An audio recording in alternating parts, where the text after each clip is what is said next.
एक दिन जब करण स्नेहा दीदी से उसके कमरे में बात कर रहा था, तब मैं खिड़की के वेंटिलेटर से छुपकर उन्हें देख रहा था।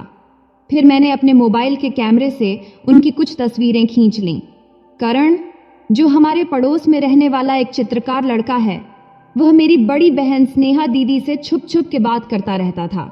ये मुझे पता चल गया था, इसलिए फोटो खींचते समय मैंने पूरी सावधानी बरती थी, जैसे मोबाइल को साइलेंट मोड पर रखना और कैमरे की आवाज बंद करना। तब मेरे पास अच्छी क्वालिटी का कैमरा वाला मोबाइल फोन नहीं था, इसीलिए मैंने अपने दोस्त का मोबाइल लिया था। फिर मैंने वे सारे फोटो अपने लैपटॉप में डालकर और दोस्त के मोबाइल से डिलीट करके उसे वापस कर दिया। इसके बाद मैंने फोटो एडिटिंग सॉफ्टवेयर में एडिट करके थोड़ी उनकी ब्राइटनेस बढ़ा दिया, ताकि स्नेहा दीदी और करण का चेहरा साफ साफ दिखे। फिर मैंने उन तस्वीरों को कलर प्रिंटर से प्रिंट कर लिया। अब मुझे सही मौके का इंतजार था, ताकि मैं ये फोटो स्नेहा दीदी को दिखाकर उन्हें डराकर उनसे बात करने के लिए मजबूर कर सकूं। मैं ऐसी स्थिति का इंतजार कर रहा था जब करण शहर में ना हो और स्नेहा दीदी घर में अकेली हो। तब मुझे डर था कि अगर स्नेहा दीदी को पहले ही पता चल गया कि मुझे उनकी और करण की सच्चाई पता चल गई है, तो वह करण को बता देगी और वे मुझसे फोटो डिलीट करवाने की कोशिश करेंगे। लेकिन मैं हर वो कोशिश करता रहा जिससे उनको पता ना चले कि मुझे उनके बारे में सब कुछ पता चल गया है। फिर करीब 2 महीने बाद मुझे वो मौका मिला। तब करण 1 हफ्ते के लिए गांव गया हुआ था और स्नेहा दीदी घर पर अकेली थी। उस समय मेरी माँ को भी कुछ दिनों के लिए गांव जाना पड़ा था और पिताजी भी अपने काम से बाहर गए हुए थे। अब मुझे स्नेहा दीदी के साथ अकेले रहने का सही मौका मिल गया था, इसलिए मैंने तुरंत अपनी योजना पर काम शुरू कर दिया। मैंने स्नेहा दीदी की फोटो को एक लिफाफे में डालकर उस पर उनके पति का नाम लिखा और ऐसे दिखाया जैसे यह डाक से आया हो। उस दिन जब मैं कॉलेज से घर आया तो लिफाफा हाथ में लेकर अंदर गया और रसोई में जाकर स्नेहा दीदी को आवाज दिया। वह अपने कमरे से आई। तब वह गुलाबी गाउन पहनी हुई थी। उसे देखकर मैं थोड़ा घबरा गया, लेकिन मैंने हिम्मत जुटाया और लिफाफा उसके हाथ में देते हुए कहा, दीदी, ये बाहर पड़ा था, शायद डाक से आया है। स्नेहा दीदी ने हैरानी से लिफाफा लिया और उसे देखने लगी। तब मैं कुर्सी पर बैठकर बोला, देखो ना दीदी, किसका होगा? उसने कहा, मुझे नहीं पता, ससुराल से तो ऐसा कुछ नहीं आता। फिर उसने लिफाफा खोला और अंदर रखे फोटो देखे। पहला फोटो देखते ही उसकी आंखें फटी की फटी रह गईं और चेहरा सफेद पड़ गया।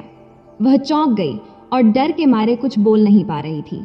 तब मैंने धीरे से पूछा, क्या हुआ दीदी, सब ठीक है? जब मैंने धीरे से पूछा तो दीदी चौंक गई और धीरे से उदास होकर बोली, हाँ। फिर बोली, शायद यह उनके लिए आया है, मैं इसे रख देती हूँ। ऐसा कहकर वह जल्दी से अपने कमरे में चली गई। उसके जाने के बाद मुझे थोड़ी राहत मिली। तब मैं सोच रहा था कि अब आगे क्या होगा। दीदी ने फोटो देख लिए थे, अब उनकी प्रतिक्रिया कैसी होगी? मेरे मन में ऐसे कई सवाल घूम रहे थे। आखिरकार फोटो उसके पास पहुंच गए थे और अब जो होना था वह हो चुका था। स्नेहा दीदी को बहुत बड़ा झटका लगा था, यह उसके चेहरे से साफ दिख रहा था। शायद वह अपनी भावनाएं मुझसे छिपाने के लिए अपने कमरे में चली गई थी, लेकिन मैं अपनी योजना के तहत आगे बढ़ना शुरू कर दिया था। अब मुझे अपने मकसद को पूरा करना था। हालांकि मैं टेंशन में था और आगे क्या होगा इसको लेकर उत्सुक था। फिर भी मैंने आराम से खाना खाया और अपने कमरे में जाकर बिस्तर पर लेट गया। फिर मैंने सोचा कि स्नेहा दीदी को कुछ समय देना जरूरी है ताकि वह खुद को संभाल सके। इसलिए अगले 2 घंटे तक मैं यही सोचता रहा कि आगे क्या करना है। फिर मैं उठा और स्नेहा दीदी के कमरे के दरवाजे पर दस्तक दिया। तभी अंदर से आवाज आई, क्या है? मैंने कहा, दरवाजा खोलो ना। इस पर दीदी ने पूछा, क्यों? मैंने कहा, मुझे कुछ बात करनी है। तब दीदी ने थोड़ी झुंझलाहट से कहा, अभी मुझे परेशान मत करो, मैं आराम कर रही हूँ। फिर तुरंत ही मैंने कहा, बस 1 मिनट के लिए खोलो। तब दीदी शायद सोच में पड़ गई थी और 1 मिनट तक कुछ नहीं बोली। फिर उसने कहा, ठीक है, 2 मिनट रुको। फिर उसने दरवाज़ा खोला और मुझे अंदर जाने दिया। तब वह बिस्तर पर बैठ गई और थके हुए अंदाज में बोली, जल्दी बोलो, मेरा सिर दर्द कर रहा है, मुझे सोना है। मैंने चिंता जताते हुए पूछा, दीदी, तबीयत ठीक नहीं है क्या? मैं ठीक हूँ, जल्दी बताओ क्या कहना है, उसने चिढ़ते हुए कहा। मैंने कहा, मेरे मोबाइल में कुछ फ़ोटो हैं जो तुम्हें दिखाने हैं। ये सुनते ही दीदी चौकन्नी हो गई और सतर्क होकर बोली, कैसे फोटो और मुझे क्यों दिखा रहे हो? मैंने हंसते हुए कहा, अरे पहले देख तो लो, तुम्हें पसंद आएंगे। उसने रूखे अंदाज में कहा, मुझे कुछ नहीं देखना, तुम यहाँ से जाओ। तब मैंने गंभीरता से कहा, अगर नहीं देखोगी तो पछताओगी। अब दीदी उलझन में पड़ गई और बोली, क्या मतलब है तुम्हारा? अच्छा ठीक है, दिखाओ जल्दी। तब मैं उत्साहित था लेकिन थोड़ा नर्वस भी था। मैं उसके पास गया, मोबाइल निकाला और गैलरी ओपन किया। तब स्नेहा दीदी ध्यान से स्क्रीन की ओर देख रही थी। पहला फोटो देखते ही उसने राहत की सांस ली, क्योंकि वह फोटो माँ का था जो किचन में काम कर रही थी। फिर उसने मोबाइल हाथ में ले लिया।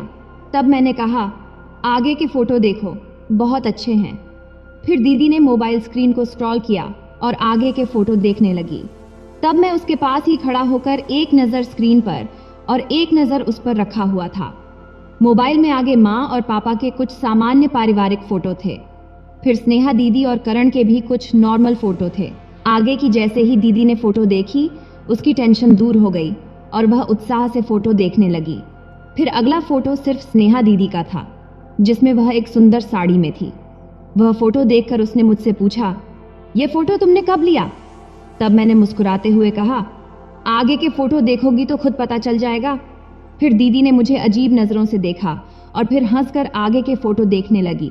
जैसे ही उसने अगला फोटो देखा, जिसमें उसकी कमर के ऊपर का हिस्सा था, जिसे देख उसकी आंखें चौड़ी हो गईं और वह घबराकर मेरी तरफ देखने लगी। तब मैंने इशारे से उसे अगले फोटो पर जाने के लिए कहा। अब अगला फोटो देखकर उसकी चिंता सही निकली, क्योंकि उस फोटो में वह और करण के साथ खड़ी थी। वो फोटो देखते ही गुस्से में मेरे पास आकर उसने कहा, नालायक, तूने ये फोटो कहाँ से लिया? तभी मैं अपना मोबाइल उसके हाथ से छीन लिया। तब उसने मेरा मोबाइल छीनने की बहुत कोशिश की, लेकिन मैंने झटपट उसे अपने पैंट की जेब में डाल लिया। तब वह गुस्से में चिल्लाई, बेशर्म, ये फोटो तुम्हें कहाँ से मिले? जल्दी बता। तब मैंने शांति से कहा, मैंने खुद लिए हैं। ये सुनकर वह चौंक कर बोली, कब, कहाँ, कैसे? तब उसे भी यह समझ आ रहा था कि उसके सवाल बेकार हैं, लेकिन फिर भी वह पूछ रही थी। खैर, मैंने शांत स्वर में उसे बताया कि मुझे उसके और करण के बारे में सब पता है और ये फोटो मैंने स्टोर रूम के वेंटिलेटर से खींचे हैं। ये सुनकर दीदी को समझ नहीं आया कि क्या करे और फिर वह रोने लगी। मेरा सब कुछ बर्बाद हो गया, मेरा जीवन खत्म हो गया। वह बड़बड़ाते हुए बिस्तर पर गिर गई और तकिए में मुंह छिपाकर जोर जोर से रोने लगी। तब मैं चुपचाप बेड के किनारे बैठा रहा और उसे देखता रहा। वह वहीं पड़ी पड़ी सुसक रही थी और रोते हुए उसके शरीर में हल्की हलचल हो रही थी। तब गुलाबी गाउन उसके शरीर से पूरा चिपका हुआ था, जिससे उसका शरीर साफ दिखाई दे रहा था। कुछ देर बाद जब उसका रोना थोड़ा कम हुआ, तब भी वह बेड पर ही पड़ी रही। फिर मैंने उसके पास जाकर उसके कंधे पर हाथ रखा और कहा, दीदी, अब बस करो, उठो। लेकिन वह रोती रही। कुछ देर बाद शायद उसने सोचा कि और कुछ कर भी नहीं सकती, इसलिए चुपचाप पड़ी रही। तब मैंने फिर से कहा, दीदी, मैं ये फोटो किसी को नहीं दिखाऊंगा, मुझ पर भरोसा करो। यह सुनकर दीदी ने धीरे धीरे सिर उठाया और मेरी ओर देखा, लेकिन अब भी वह बिस्तर पर उल्टी ही लेटी हुई थी, लेकिन थोड़ा ऊपर होकर उसने मुझे घूरा। तब उसके चेहरे पर गुस्सा साफ झलक रहा था। तब मैं एक पल के लिए उसकी ओर देखता ही रहा। जब उसे एहसास हुआ कि मैं उसे इतनी नज़दीक से देख रहा हूँ, तो उसने तुरंत अपने शरीर को सीधा किया और मेरी ओर घूरते हुए बोली, ऐसे क्या देख रहे हो? मैंने कहा, तुम जैसी हो वैसी ही देख रहा हूँ। उसने गुस्से में कहा, क्या मतलब है तुम्हारा? मैंने कहा, जिस तरह से तुम करण के साथ बात करती हो उसी के बारे में कह रहा हूँ। तब दीदी ने नाराज होकर कहा, तुम मुझसे ऐसे गंदे शब्द कैसे बोल सकते हो? मैं तुम्हारी दीदी हूँ। तब थोड़ा मैंने शांत लहजे में कहा, क्या ये शब्द गलत हैं? उसने झुंझलाकर कहा, करण के साथ जो बातें होती हैं वो अलग हैं, लेकिन तुम मेरे भाई हो, तुम्हें ऐसा नहीं बोलना चाहिए। तब मैंने उसे डांटते हुए कहा, जब करण के साथ थी तब तुम्हारा आत्मसम्मान कहाँ चला गया था? इस पर उसने गुस्से से जवाब दिया, उसने मुझे मजबूर किया था। आगे स्नेहा दीदी ने धीरे से कहा, देखो राहुल, पहली बार मजबूरी में हुआ था, लेकिन बाद में मैं खुद ही उसके साथ रहने लगी। प्लीज राहुल, अब ये सब बंद करो। तब मैंने ठंडे स्वर में कहा, ठीक है, नहीं बोलता। लेकिन ये फोटो अब मैं पुराने ईमेल पर भेज देता हूँ। अगर जरूरत पड़ी तो इन्हें प्रिंट करके पोस्ट से भेज दूंगा। ये सुनकर दीदी ने सिर झुका लिया और फिर से रोने लगी। उसे इस हालत में देखकर मेरे मन में ख्याल आया कि उसे यूं ही छोड़ देना चाहिए या उसे पूरी तरह अपने वश में कर लेना चाहिए।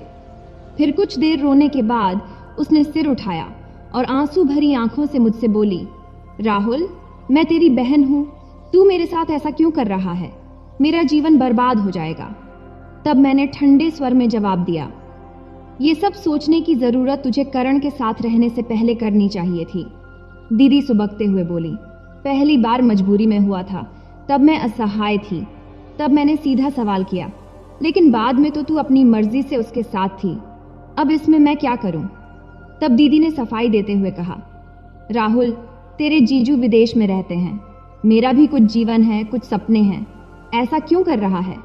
तभी मैंने कहा, वाह दीदी वाह, तो इसका मतलब ये कि तुम किसी के भी साथ रहोगी? इस पर स्नेहा दीदी ने अपनी वही सफाई दी कि उसने मुझ पर दबाव डाला था। तो क्या हुआ अगर कल मैं भी कुछ ऐसा करूं तो? मैंने तीखा सवाल किया। तब स्नेहा दीदी गुस्से से बोली, राहुल, तू बहुत गंदी बातें कर रहा है, तुझे शर्म आनी चाहिए। तब मैंने कहा, जो सच है वही कह रहा हूं दीदी। इस पर स्नेहा दीदी बोली, भाई ऐसा नहीं करते। तब मैंने जिद करते हुए कहा, भाई बहन जैसी बात तो तुझ में रही ही नहीं, अगर रहती तो तुम ऐसा नहीं करती, बल्कि जब उसने जबरदस्ती किया तब तुझे मुझे सब बताना चाहिए था। इस पर दीदी ने रोते हुए कहा, भाई मैं मर जाऊंगी। मैंने दृढ़ता से कहा, दीदी इससे कुछ नहीं बदलेगा, सच सामने आएगा ही। फिर रोते हुए स्नेहा दीदी ने कहा, तू मुझसे बदला ले रहा है इसलिए ये सब किया?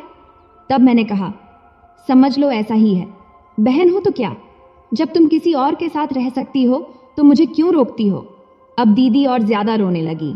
उसने अपना चेहरा हाथों में छिपा लिया और जोर जोर से सिसकने लगी, लेकिन मैं टस से मस नहीं हुआ, क्योंकि मैं अपने मकसद से पीछे हटने वाला नहीं था। करीब 20 मिनट बाद दीदी ने रोना धोना बंद किया और मेरी तरफ देखती हुई बोली, तू वाकई मुझसे वो चीज मांग रहा है जो पैसों से भी कीमती है?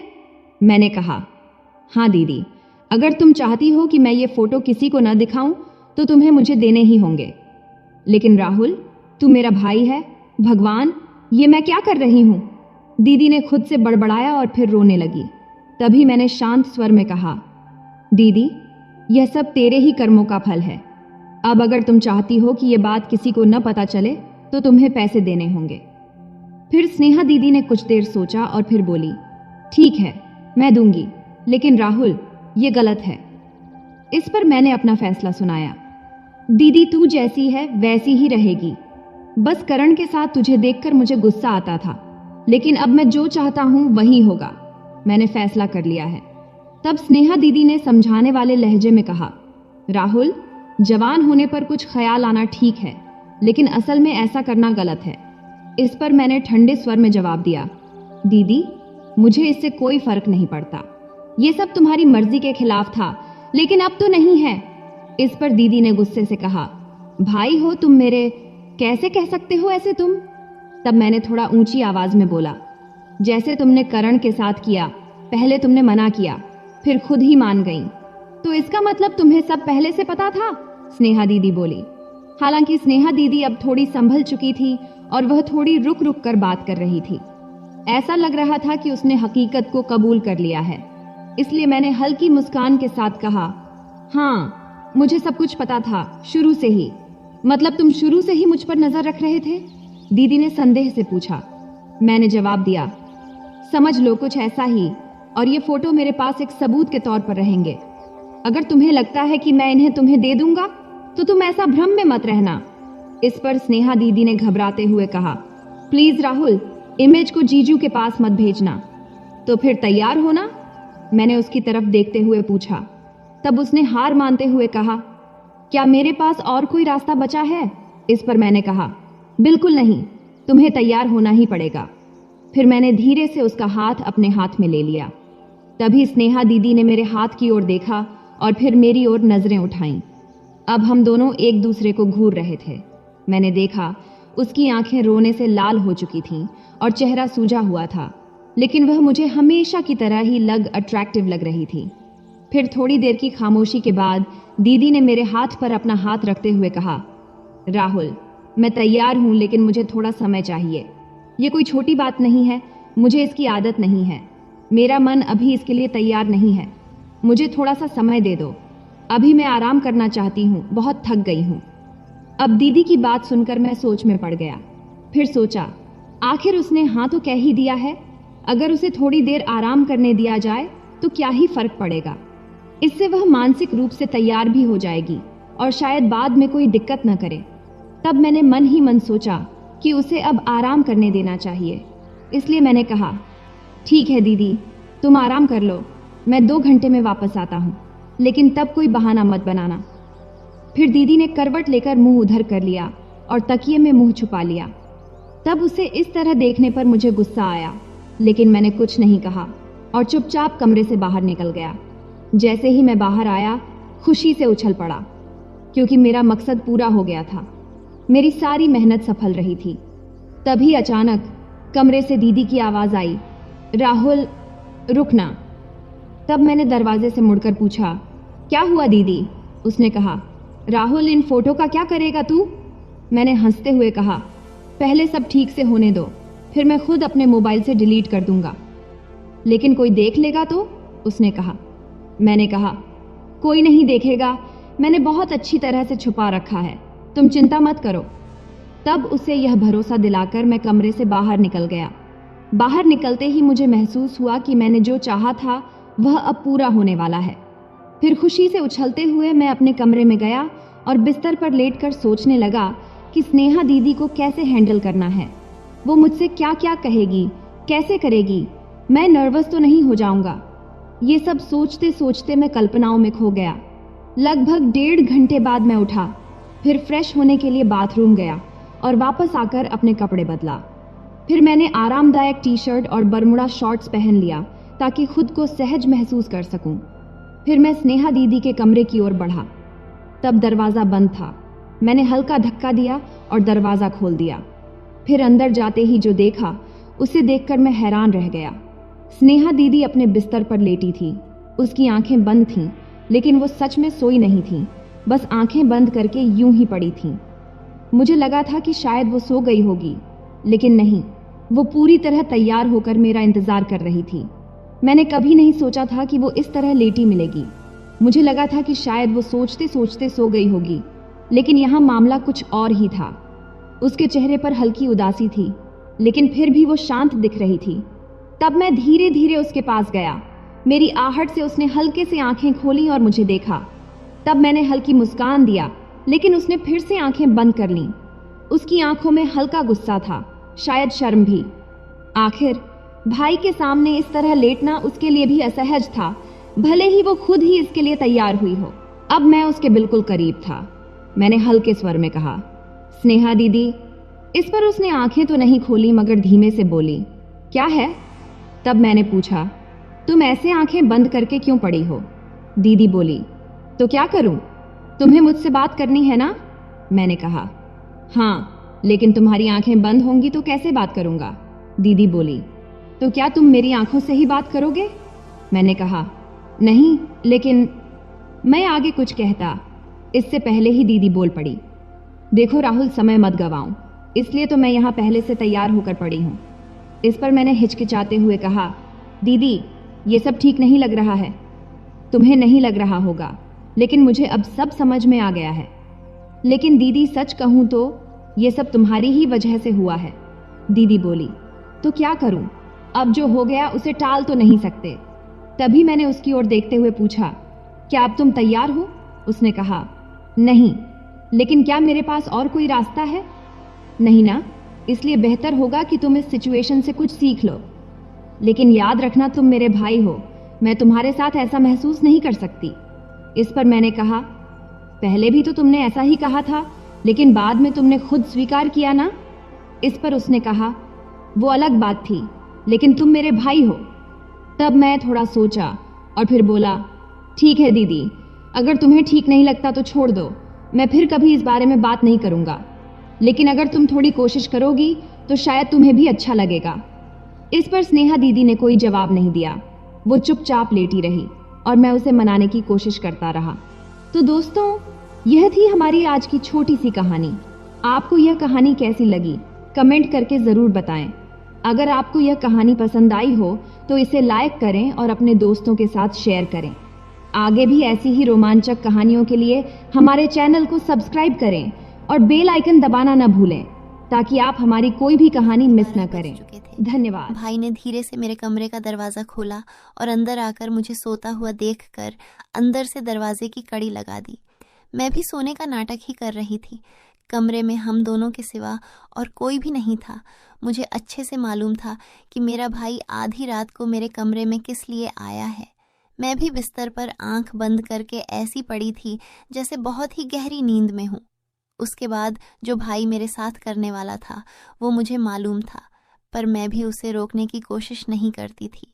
क्यों नहीं रोकती थी, इसका जवाब आपको कहानी में आगे मिलेगा। आखिर ये सब कैसे शुरू हुआ और भाई को सबसे ज़्यादा मेरे में क्या पसंद था। पूरी कहानी जानने के बाद आपके होश उड़ जाएंगे कि कैसे उसने मुझे सिर्फ अपनी उंगली से। हेलो दोस्तों, मेरी उम्र 21 साल थी। मैं सेकंड ईयर की स्टूडेंट थी। उन दिनों गर्मी शुरू हो चुकी थी, इसलिए हमें कॉलेज से छुट्टियां मिल गई थीं। रोज़ की तरह आज भी पूरे घर की सफाई करने के बाद मैं अपने बिस्तर पर आराम कर रही थी। थकावट इतनी ज़्यादा थी कि ऐसा लग रहा था जैसे पूरा बदन अकड़ गया हो। मैं अपने बिस्तर पर लेटकर सुकून पाने की कोशिश कर रही थी और हाथों से अपने सिर की मसाज कर रही थी। तभी मेरी एक कराहती आवाज़ सुनकर मेरा भाई विक्की बंद कमरे में आया और कहने लगा, क्या हुआ दीदी, तबीयत तो ठीक है? मैंने कहा, क्या बताऊं भाई, मम्मी सारा काम मेरे सर पर डालकर चली जाती है। कॉलेज की छुट्टियां क्या हुई, सारे घर की जिम्मेदारी मुझ पर आ गई है।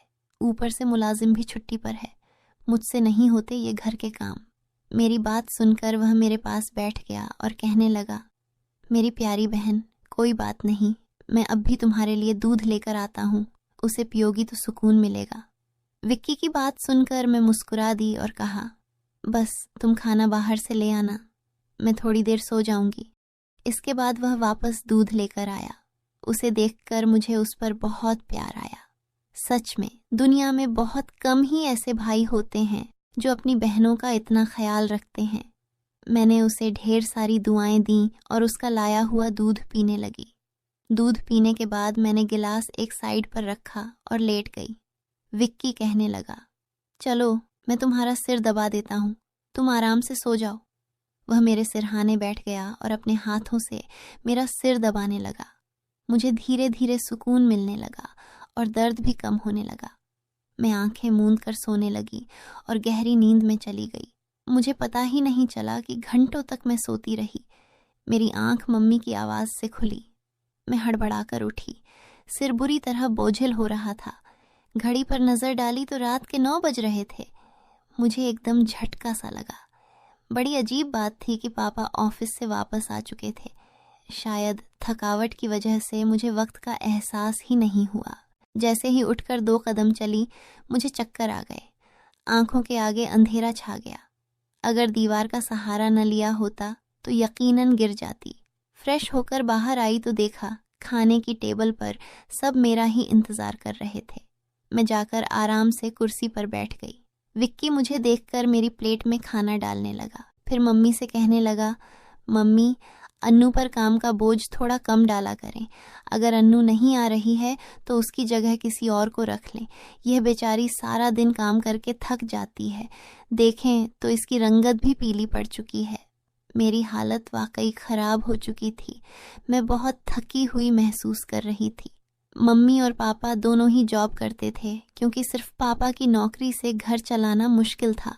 ऊपर से हमारी पढ़ाई के खर्चे भी कुछ कम नहीं थे, इसलिए मम्मी भी उसी कंपनी में काम करती थीं जहां पापा नौकरी करते थे।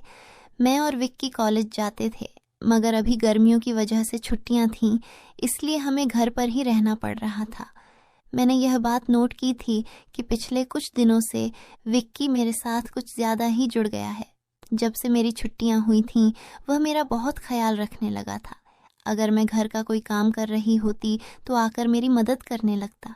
अगर मैं थक जाती तो मेरा सिर दबाने लगता। मैं उसे मना करती, मगर वह कहता, नहीं, तुम थक चुकी हो, इतना काम करती हो, मेरा हक है कि मैं तुम्हें सुकून पहुंचाऊं।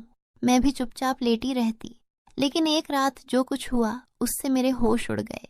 क्या विक्की कभी ऐसा कर सकता है? उस रात मैं अपने कमरे में सो रही थी। आधी रात को मुझे महसूस हुआ जैसे कोई मेरे कमरे में आया हो। वह आहिस्ता आहिस्ता चलता हुआ मेरे बिस्तर के करीब आ रहा था। भले ही मैं सोने की कोशिश कर रही थी, मगर मेरा दिमाग पूरी तरह जाग रहा था। मैंने अचानक हड़बड़ाकर आंखें खोल दी। कमरा अंधेरे में डूबा हुआ था। जब मैंने चारों ओर देखा तो कमरे में कोई नहीं था, बस दरवाज़ा थोड़ा खुला हुआ था। मैं हमेशा सोने से पहले दरवाज़ा बंद करके सोती थी, फिर यह कैसे खुल सकता था?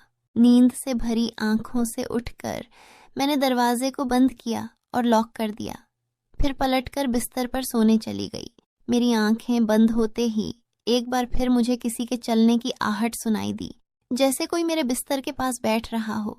ऐसा लगा जैसे कोई अपना हाथ मेरी ओर बढ़ा रहा हो। डरते हुए मैंने पलटकर देखा, लेकिन वहां कोई नहीं था। घबराहट के मारे मेरी सांसें तेज हो गई थीं। मैंने तुरंत उठकर कमरे की लाइट ऑन की। दरवाज़ा खोलकर बाहर भी देखा, मगर वहां भी कोई नहीं था। आज से पहले ऐसा कभी नहीं हुआ था जो अब हो रहा था। मुझे प्यास लगी तो मैं कमरे का दरवाज़ा खोलकर बाहर निकली। उसी वक्त विक्की भी अपने कमरे से बाहर निकला। मुझे देखकर उसने पूछा, क्या बात है, आप अभी तक जाग रही हैं? मैंने जवाब दिया, कुछ नहीं, बस ऐसा महसूस हुआ जैसे कमरे में कोई मौजूद हो। पानी पीकर मैं दोबारा कमरे में आ गई और पीछे पीछे विक्की भी आ गया। उसने कहा, आपको डरने की ज़रूरत नहीं है। अगर आपको डर लग रहा है तो मैं आपके पास सो जाता हूँ। मैंने उसे मना करते हुए कहा, नहीं, तुम्हें अपनी नींद खराब करने की ज़रूरत नहीं है, तुम अपने कमरे में जाकर सो जाओ। लेकिन वह जिद करने लगा, मैं आपको अकेला किसी भी हाल में नहीं छोड़ सकता। आपकी तबीयत खराब हो सकती है, मैं आपको तकलीफ में नहीं देख सकता। आप सो जाएं, मैं यहीं सो जाता हूँ। आखिरकार मैं बेड पर जाकर सो गई। उसने तकिया उठाया और सोफे पर रख कर वहीं सो गया। उस रात मुझे ऐसा महसूस हुआ जैसे कोई मेरे सिरहाने बैठकर मुझे बहुत देर तक देखता रहा हो। उसने मेरे बालों को सहलाया, मेरे चेहरे पर उंगलियां फेरी और मैं सुकून से सोती रही। यह सब मुझे एक सपने जैसा लग रहा था। अगली सुबह जब मैं उठी तो मेरा मूड बड़ा अजीब था, लेकिन जब मैंने अपने भाई पर गौर किया तो मैं हैरान रह गई। शुक्र था कि मैंने अपने जिस्म को दुपट्टे से ढक रखा था। मेरी कमीज़ बेतरतीब हो चुकी थी। मुझे हैरत हुई क्योंकि आज से पहले मैं कभी इस तरह इतनी गहरी नींद में नहीं सोई थी। आज मैं थोड़ी खुश भी महसूस कर रही थी, लेकिन इसकी वजह समझ नहीं आ रही थी। मैंने उससे पूछा तो उसने कहा, मैं तो रोज़ ही इतना खुश होता हूँ। जिसे आप जैसी बहन मिल जाए वह क्यों ना खुश हो। घर के सारे काम निपटा कर जब मैं बैठी तो विक्की तेल लेकर मेरे पास आ गया। कहने लगा, अन्नू दीदी, अपने बाल खोल लीजिए, मैं आपके सिर में मसाज कर देता हूँ। मुझे उसकी हरकतें अजीब लगने लगीं। मैंने कहा, यह तुम्हारा काम नहीं है, जाओ अपने दोस्तों के साथ घूमो फिरो, मुझे मसाज की ज़रूरत नहीं है। मगर उसने मेरी बात नहीं मानी और ख़ुद ही मेरे बालों से कैचर उतारते हुए कहने लगा, आप नखरे मत किया करें, किस्मत वालों को ही ऐसे भाई मिलते हैं। जब आपका भाई आपके खूबसूरत रेशमी बालों में मसाज करना चाहता है तो आपको क्या समस्या हो सकती है। आ जाइए, मैं आपके सिर की मसाज कर देता हूँ, आपको बहुत सुकून मिलेगा। वह मुझे उठाकर कमरे में ले गया। मैं बेड पर तकिया रखकर लेट गई। मेरे बाल बेड से नीचे लटक रहे थे। वह मेरे सिरहाने बैठकर मेरे बालों की मसाज करने लगा। विक्की मुझसे 4 साल छोटा था, लेकिन मुझे नाम से ही बुलाता था। उसने कहा, आप इतनी प्यारी हैं कि आपको देखकर दिल करता है कि आप हमेशा इसी तरह मुस्कुराती रहें और मैं आपकी लाड उठाता रहूं। वह मेरे बालों की मसाज कर रहा था और उसके हाथों में जैसे जादू था।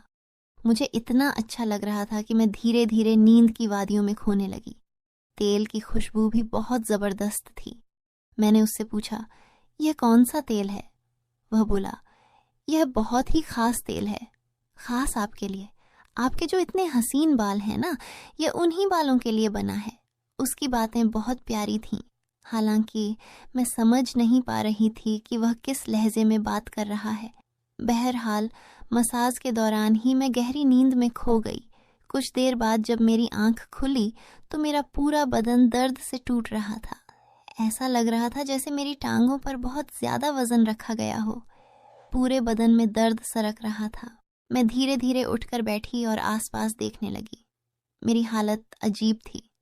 जब मैंने खुद पर गौर किया तो देखा कि मैं पूरी तरह भीगी हुई थी, जैसे किसी ने मुझे नहला दिया हो। मेरे कपड़े गीले थे, पंखा बंद था और कमरे में गर्मी थी। ये सब क्या हो रहा था? बड़ी मुश्किल से मैं बेड से उठी। मुझे चक्कर आ रहे थे, चलना मुश्किल हो रहा था। मैं अपनी हालत समझ नहीं पा रही थी। ऐसा क्यों लग रहा था कि मैंने सोया नहीं, बल्कि कोई भारी मेहनत वाला काम किया हो। बड़ी मुश्किल से चलकर मैं बाथरूम गई और फ्रेश हुई।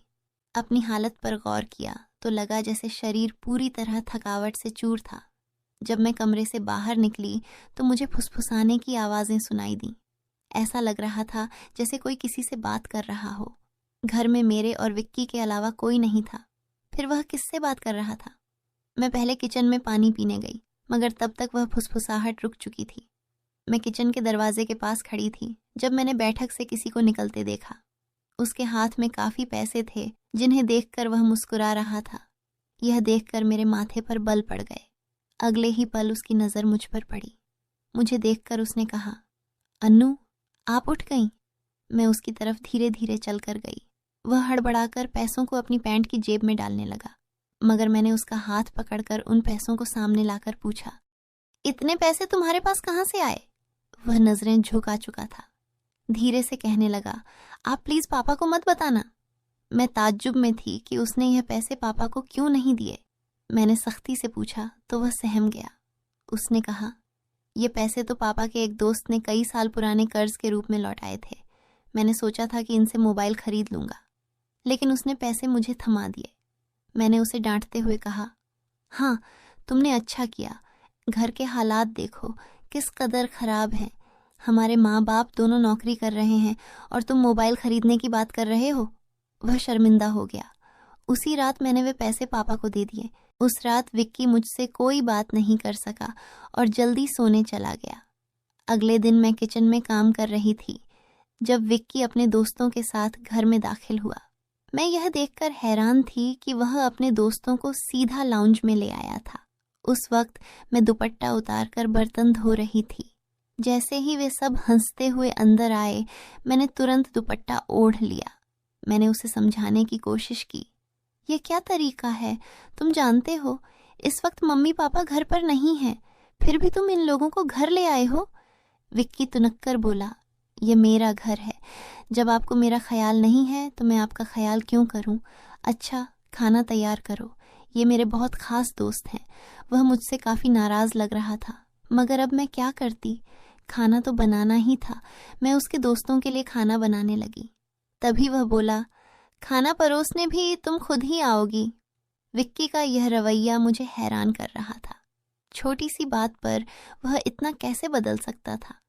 मैंने खाना टेबल पर लगा दिया। मैंने गौर किया कि उसके दोस्त बार बार मुझे घूर रहे थे।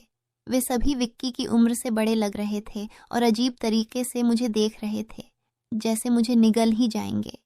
मैं डरकर अपने कमरे में चली गई और खुद को बंद कर लिया। जैसे ही वे गए, मैं विक्की पर फट पड़ी, दोबारा तुम्हारे ये दोस्त इस घर में नजर नहीं आने चाहिए। मगर वह अगले ही पल मेरे गाल थाम कर कहने लगा, इतना गुस्सा कहाँ से आता है? वे दोबारा नहीं आएंगे, लेकिन आप इस बारे में मम्मी पापा को कुछ नहीं बताएंगी। विक्की के इस बर्ताव से मैं परेशान हो गई। वह कभी प्यार जताने लगता था तो कभी चिढ़ने। बहरहाल मैंने हामी भर दी और अपने कमरे में चली गई। मुझे विक्की की हरकतें दिन ब दिन अजीब लगने लगी थीं। उस रोज़ भी जब मैं अपने कमरे में आराम करने के लिए सोई तो अचानक मुझे अपने पैरों पर किसी के हाथ महसूस हुए। मैंने चौंक कर आंखें खोलीं तो देखा कि विक्की मेरे पैरों को अपनी गोद में रखकर मसाज कर रहा था। मैंने तुरंत उसे ऐसा करने से मना किया, मगर वह कहने लगा, मैं जो कर रहा हूँ मुझे करने दो। इस घर में एक मैं ही हूँ जिसे आपकी इतनी फिक्र है। मम्मी पापा को तो काम से ही फुर्सत नहीं है। मैं भी थक चुकी थी। आंखें बंद की और सोने लगी। विक्की के हाथों की मसाज से मुझे नींद आ गई, लेकिन जब मेरी आंख खुली तो मेरे होश उड़ गए। मेरा सिर बुरी तरह चकरा रहा था। बिस्तर की चादर बिल्कुल बेतरतीब हो चुकी थी। बिस्तर पर एक शर्ट और एक मेल परफ्यूम पड़ा था। यह सामान किसका था? मैं कुछ बोल नहीं सकी। मेरे सिर में इतनी तेज दर्द था कि मैं फिर से बिस्तर पर गिर गई। ऐसा लग रहा था जैसे किसी ने मुझे बेहोशी की दवा पिला दी हो। पास में फुसफुसाने की आवाजें आ रही थीं, मगर कौन बोल रहा था यह मैं पहचान नहीं सकी। मुझे सिर्फ विक्की की आवाज सुनाई दे रही थी। ऐसा लग रहा था जैसे वह मेरे कमरे में मौजूद हो और मुझे उठाने की कोशिश कर रहा हो। कुछ देर बाद जब मेरी आंख खुली तो सारा दृश्य मेरी नजरों के सामने घूमने लगा। मैंने सबसे पहले बेड की तरफ देखा, जहां पहले शर्ट और परफ्यूम पड़े थे, मगर अब वहां कुछ भी नहीं था। आज फिर मेरी हालत बहुत अजीब थी। मैं कोई बच्ची नहीं थी जो यह सब कुछ समझ न पाती। घर में मेरे और विक्की के अलावा और कोई नहीं था। फिर मेरे सोने के बाद ऐसा क्या होता था कि मेरा पूरा शरीर पानी से नहला दिया गया हो? सिर्फ इतना ही नहीं, मेरा शरीर दर्द से चूर था और रंगत भी बिल्कुल पीली पड़ चुकी थी। दिन ब दिन विक्की मेरे करीब आने की कोशिश कर रहा था, मगर मैं हर बार कोई न कोई बहाना बनाकर अपने कमरे में चली जाती थी। मेरे दिमाग में अजीब अजीब से विचार आने लगे थे। तबीयत भी काफ़ी ख़राब रहने लगी थी। मेरी हालत देखकर माँ भी परेशान हो गई। उन्होंने कहा कि वह अगले दिन ऑफिस से छुट्टी लेकर मुझे डॉक्टर के पास ले जाएंगी, ताकि पता चल सके कि मुझे क्या समस्या है। उस रात मैं बार बार उठ रही थी और ठीक से सो नहीं पाई। अगले दिन मेरे माता पिता हमेशा की तरह अपने काम पर चले गए। मुझे लगा शायद उन्हें मेरी परवाह नहीं थी। आखिरकार मैं खुद ही डॉक्टर के पास गई। वहाँ अल्ट्रासाउंड से पता चला कि मैं गर्भवती हूँ। यह सुनकर मेरे होश उड़ गए। आखिर यह सब मेरे साथ कौन कर सकता था? विक्की मेरा भाई था, लेकिन फिर मेरे दिमाग में यह बात आई कि मैं उसे सगा भाई समझती हूँ, जबकि वह मेरा सौतेला भाई है। विक्की मेरी माँ की दूसरी शादी से था, जबकि मैं उनकी पहली शादी की औलाद थी। इस तरह की बातें मुझे गलत सोचने पर मजबूर कर रही थीं। मुझे समझ नहीं आ रहा था कि यह बात मैं अपने माता पिता को कैसे बताऊं। विक्की जब भी मेरे पास बैठता तो कभी मेरा हाथ पकड़ता तो कभी मेरे गाल खींचने लगता। मैं पहले इन बातों को हल्के में लेती थी, मगर अब सब कुछ अलग नजर आ रहा था। एक दिन मैं अस्पताल गई और अबॉर्शन से पहले डॉक्टर से कहा कि इस बच्चे का डीएनए टेस्ट किया जाए। डॉक्टर ने रिपोर्ट दी और जब मैंने उसे देखा तो मेरी सांसें थम गईं। जो मैं सोच रही थी वैसा कुछ भी नहीं था। बच्चा विक्की का नहीं था, लेकिन फिर सवाल उठा, यह किसका था? मैंने इस गुत्थी को सुलझाने के लिए अपने कमरे में मोबाइल का कैमरा फिट कर दिया। मुझे सच जानना था। कुछ दिनों बाद जब माँ पापा घर पर नहीं थे, विक्की फिर मेरे पास आया। उसने मेरे सिर की मालिश शुरू कर दी। मैंने बहुत कोशिश की कि मैं ना सोऊं, मगर तेल में शायद कोई बेहोशी की दवा मिलाई गई थी। जैसे ही मैं उस तेल को सूंघी, बेहोश हो गई। 1 घंटे बाद जब मुझे होश आया तो माँ बाप घर लौट आए थे। मैंने तुरंत अपने कमरे में लगे कैमरे की रिकॉर्डिंग देखी और जैसे ही सच्चाई सामने आई, मेरे पैरों तले जमीन खिसक गई। विक्की मेरे कमरे में अपने घटिया दोस्तों को लाता था। वे मेरे साथ घिनौना बर्ताव करते थे। अपना काम पूरा करने के बाद वे विक्की को पैसे देकर चले जाते। यह देखकर मैं पूरी तरह टूट गई। गुस्से और सदमे में मैं अपने कमरे से बाहर निकली। मैंने विक्की का गिरेबान पकड़ा और थप्पड़ों की बरसात कर दी। मम्मी पापा भी यह सब देखकर दौड़ कर आए। पापा ने मेरे हाथ पकड़ लिए और गुस्से में कहा, होश में हो क्या? पागल हो गई हो? क्यों मार रही हो इसे? मैं रोते हुए चिल्लाई, आप देखिए यह जलील इंसान मेरे साथ क्या कर रहा है। मैंने उन्हें कैमरे की रिकॉर्डिंग दिखा दी। वीडियो देखकर माँ फर्श पर गिर पड़ी। पापा को भी अपनी आंखों पर यकीन नहीं हो रहा था। गुस्से से भरे पापा ने विक्की को पकड़कर पीटना शुरू कर दिया। उसके मुंह और नाक से खून बहने लगा। तभी विक्की गुस्से में चिल्लाया, मैंने इसे कभी अपनी बहन समझा ही नहीं। मुझे पैसों की ज़रूरत थी और लोग इसके लाखों रुपए देने को तैयार थे। मुझे अपनी ज़रूरतें पूरी करनी थी, इसलिए मैंने यह कदम उठाया, अपनी बहन की जिस्म फरोशी करवाई। यह सुनकर मैं अपने कानों पर हाथ रखकर बस रोती रही। पापा ने उसे इतना मारा कि वह लहूलुहान हो गया, मगर जैसे तैसे वह खुद को छुड़ाकर घर से भाग गया। उसके बाद वह कभी भी उस घर में लौट कर नहीं आया। मेरे पेट में पल रहा बच्चा नाजायज़ था। मैंने उसका अबॉर्शन करवा दिया, मगर विक्की ने मेरे साथ जो घिनौना खेल खेला था वह मेरे मन से मरते दम तक नहीं मिटेगा। भाई वही होता है जो आपका सगा हो और आपकी इज्जत करे। किसी भी अनजान मर्द के सहारे अपनी जवान बेटी को छोड़ना बहुत बड़ी गलती है, क्योंकि ऐसे शैतानी मर्द हर वक्त इसी ताक में रहते हैं कि किसी बेबस और मासूम लड़की की इज्जत को नीलाम कर सकें। मैं अपने सभी सुनने और पढ़ने वालों से यही गुजारिश करूंगी कि अपनी बेटियों का हमेशा ख्याल रखें, उन्हें पर्दे में रखें और कभी किसी अनजान मर्द के सहारे अकेला न छोड़ें। इस पूरे मामले में गलती किसकी थी? मेरे माँ बाप की, जो पैसा कमाने की दौड़ में बच्चों से बिल्कुल बेफिक्र हो गए थे, या फिर मेरी, जो अपने सौतेले भाई के साथ अकेली इस घर में रहती थी और उस पर हद से ज्यादा भरोसा करती थी? मैंने उसे हमेशा सगा भाई समझा, मगर वह मेरा भरोसा तोड़ गया। तो दोस्तों, अपनी और अपने परिवार की सुरक्षा को लेकर हमेशा सतर्क रहें।